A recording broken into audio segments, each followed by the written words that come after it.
Speedball's Flex inks come in a variety of vibrant colors, so choose the one you would like to use for your printing. Grab your blank t-shirt and spread it out on a flat surface. Take a piece of parchment paper and place it inside the shirt. This is going to catch any ink that might go through the fabric so it doesn't get on the back of your shirt. With the shirt spread smoothly on the table, place your screen on top of the shirt. Adjust the screen until it's centered and in the spot you want to print. I've chosen the mineral blue Flex ink for this shirt. Scoop a generous amount of ink along the top of your screen printing frame, just above the design. Hold your screen down with one hand and grab your squeegee with the other. Place your squeegee behind the ink and pull towards yourself with a good bit of pressure.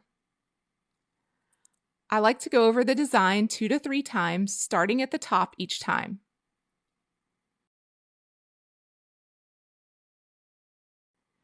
Now we are ready to lift the screen and see our print. And we have a vibrant blue print using the Speedball FLEX ink. The great part about screen printing is that it's easy to make multiple prints with the same screen. Just place your next blank shirt on the table with a piece of parchment paper inside. Squeegee the ink over the screen again. And just like that, we have screen printed 2 t-shirts. You could continue the process to make as many shirts as you would like. Once you're done, scoop any excess ink back into your jar.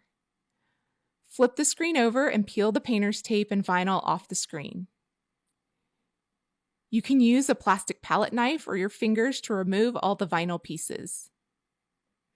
Now let's take our supplies to the sink and wash them. With warm water and a sprayer attachment, the ink will wash away easily.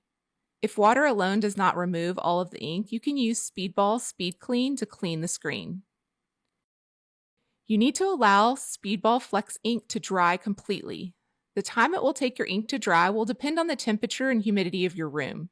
Once the ink is dry completely, there's one final step. To cure the screen printing ink so it does not fade when you wash these shirts, you need to apply heat. You can use an iron to cure the ink. Set your iron to the setting corresponding to your fabric type, then move your iron over the design continuously for 2 minutes. Speedball FLEX ink is now bonded with the t-shirt and will remain vibrant wash after wash. Just as it sounds, the ink is flexible and stretches along with the shirt. You'll get excellent coverage even on darker fabrics while maintaining elasticity. I hope this video has inspired you to try screen printing with Speedball FLEX ink.